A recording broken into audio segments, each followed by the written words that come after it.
America अब Iran से बातचीत के प्रस्ताव में शामिल होने पर विचार कर रहा है।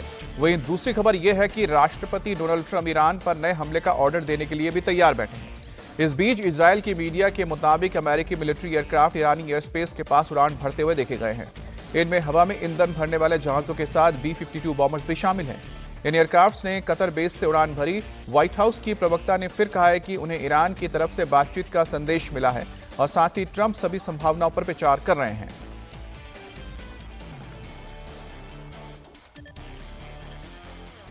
I think one thing President Trump is very good at is always keeping all of his options on the table, and airstrikes would be one of the many options that are on the table for the commander-in-chief. Diplomacy is always the first option for the president. He's told all of you last night that what you're hearing publicly from the Iranian regime is quite differently from the messages the administration is receiving privately, and I think the president has an interest in exploring those messages. However, with that said, the president has shown he's unafraid to use military options if and when he deems necessary, and nobody knows that better than I do. What did the president mean the last night when he said that Iran had called to negotiate and that there may be a meeting that is set up? I mean, what else do you want me to explain by that? Who would be a part of that? There was an official from the Iranian government, I believe it was reported earlier, that reached out to a member of the president's very close team, Special Envoy Witkoff, expressing a far different tone than what you're seeing publicly.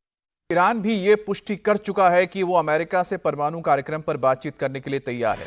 Iran के विदेश मंत्री सैयद अब्बास अरागाची ने कहा है कि America के प्रतिनिधि Witkoff से बातचीत चल रही है और ईरान अमेरिका के प्रस्ताव पर विचार कर रहा है। इससे पहले अरागाची ने कहा था कि ईरान न केवल सम्मानजनक तरीके से बातचीत के लिए तैयार है बल्कि लड़ाई के लिए भी पूरी तरह से तैयार है। अरागाची ने प्रदर्शनकारियों को आतंकी बताते हुए कहा कि हाल के प्रदर्शन के दौरान सार्वजनिक स्थानों पर तोड़फोड़ और आगजनी में अमेरिका और इजरायल के द्वारा समर्थित आतंकी शामिल थे।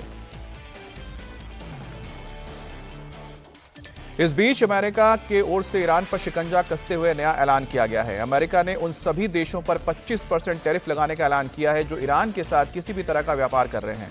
व्हाइट हाउस के सोशल मीडिया हैंडल पर कहा गया है कि यह आदेश तत्काल प्रभाव से लागू होगा और इस्लामिक रिपब्लिक ऑफ ईरान के साथ व्यापार करने वाले किसी भी देश को संयुक्त राज्य अमेरिका के साथ किए जाने वाले सभी प्रकार के व्यापार पर 25% अतिरिक्त टैरिफ देना होगा। यह आदेश अंतिम और जरूरी है। इस बीच आपको बता दें कि अमेरिका ने बड़ा फैसला लिया है।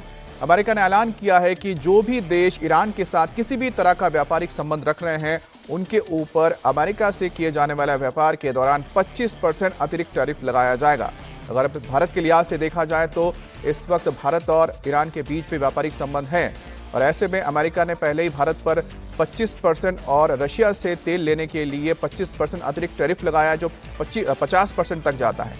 और अगर जो नया कानून लागू किया जा रहा है अमेरिका की ओर से कि ईरान से व्यापार करने वाले देशों को अतिरिक्त 25% टैरिफ देना पड़ेगा तो ऐसे में भारत के ऊपर भी करीब 75% के टैरिफ का खतरा बना हुआ है।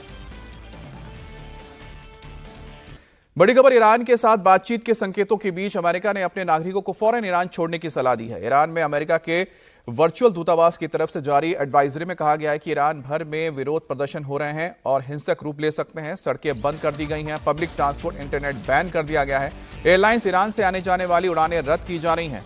अमेरिकी नागरिकों को इंटरनेट की परेशानी के लिए तैयार रहना चाहिए, संचार के वैकल्पिक साधनों की योजना बनानी चाहिए, साथ ही ईरान से सड़क के रास्ते आर्मेनिया या फिर तुर्की जाने की तैयारी कर लेनी चाहिए।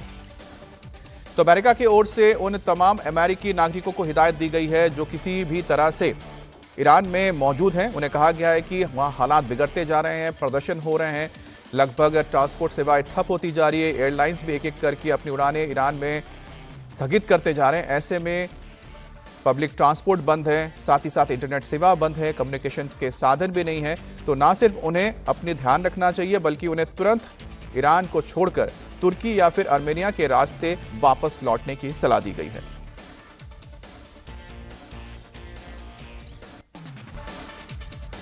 और इस वक्त की बड़ी खबर ईरान में प्रदर्शन को लेकर बड़ी खबर है। ईरान के इस्फहान में प्रदर्शनकारियों ने गोली चलाई, सड़क पर प्रदर्शन कर रहे लोगों ने फायरिंग की। ये तस्वीरें आप देख रहे हैं इस्फहान की हैं। इस्फहान सेंट्रल ईरान का एक शहर है, बड़ा प्रांत है और यहाँ पर आप देख सकते हैं जो प्रदर्शनकारी हैं वो सड़कों पर उतरे हैं, उनके हाथ में बंदूकें देखी जा सकती हैं और वो फायरिंग करते हुए नजर आ रहे हैं।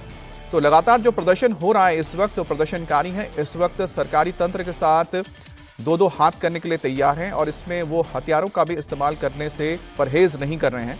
और ये तस्वीर उसकी तस्दीक करता है कि इस वक्त ईरान में जो प्रदर्शन हो रहे हैं वो कितना उग्र हो चुका है और लोगों के अंदर मौजूदा प्रशासन को लेके और इस्लामिक इस सत्ता के विरोध में लोग अब किसी भी लिहाज से पीछे हटने को तैयार नहीं है।